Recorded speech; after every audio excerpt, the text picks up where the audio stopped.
Réussir sa transition écologique et énergétique est un sacré défi. Il l'est d'autant plus lorsque l'on habite un quartier dit sensible où l'habitat collectif ne facilite pas les démarches. Des organismes se mobilisent partout en Bourgogne-Franche-Comté pour faire changer les choses. Ce sont les conseils citoyens. La région les réunissait jeudi 10 octobre dernier à Joigny, dans l'Yonne, pour participer à une journée d'échange. Aujourd'hui, nous avons choisi un thème très concret, le respect de l'environnement, l'amélioration des pratiques de développement durable, y compris dans ces quartiers.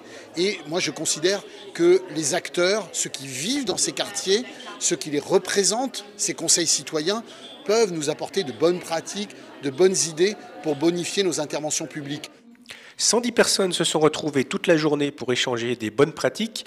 Ils se sont interrogés sur la pertinence ou non d'installer des ruches dans leur quartier. Ils ont enrichi leur savoir en matière d'économie d'énergie et ils ont même appris à construire des nichoirs à oiseaux.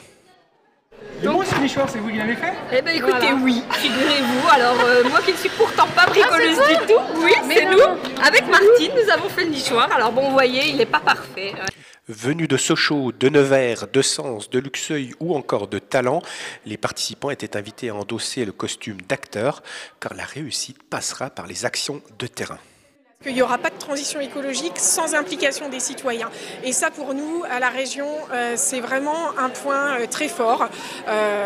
Mon collègue Éric Coulet l'a redit, oui, il n'y a pas de discours descendant. Il faut que tout le monde change un peu de braquet, tout le monde s'approprie le sujet et on sait que ça marchera si tout le monde y met du sien. Et là, on voit aujourd'hui qu'il y a une vraie dynamique qui est mise en place. Tout le monde participe aux ateliers, il y a plein d'idées qui sortent et on voit que les gens sont très motivés.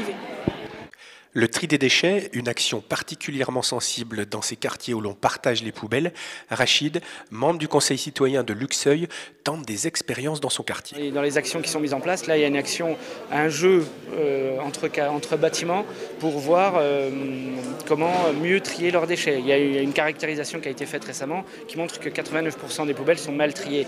Et ça c'est le constat de départ et les conseillers citoyens se sont pris au jeu et ont décidé de mettre en place un jeu concours avec les bâtiments, de faire venir des acteurs qui sont professionnels du tri des déchets et de les mettre au pied des immeubles, de fermer les poubelles ce jour-là où ils sont présents et d'accueillir les habitants qui vont arriver avec leurs poubelles, de dire voilà, ah, il n'y a pas de poubelle, on va ouvrir vos poubelles monsieur, qu'est-ce que vous allez les mettre dans quelle poubelle? Et donc là, on va travailler avec eux, on n'est pas là pour les juger, mais plutôt pour dire comment on va mieux trier, comment on va mieux faire les choses. Saïd, issu du quartier des Ménil-Pasteur à Dole, a emmagasiné un maximum d'idées qu'il compte bien développer chez lui dans le Jura. Je trouvais l'idée géniale pour faire les nichoirs. On va pratiquer ça pour les petits-enfants et puis même pour proposer à des adultes. Et on peut peut-être, là, on a pensé à les colorer et de créer une journée pour la nature. Invitée à clôturer la journée, la journaliste Laure Noilat fait de la question environnementale son cheval de bataille depuis plus de 20 ans et il est plus que temps, selon elle, d'accélérer. Alors c'est d'autant plus important de parler d'écologie en ce moment que les choses quand même se précipitent au niveau du climat, au niveau de l'effondrement de la biodiversité, au niveau de ces températures qui semblent un peu changer nos conditions de vie. Donc plus on en parle, plus les gens sont alertés, plus ils peuvent se préparer à ce qui peut arriver. Et puis surtout, il y a plein de choses à faire qui sont agréables, qui permettent de retisser des liens, qui sont ludiques et qui en plus font du bien à nos porte-monnaies, à la planète. Donc voilà, il faut en parler au maximum.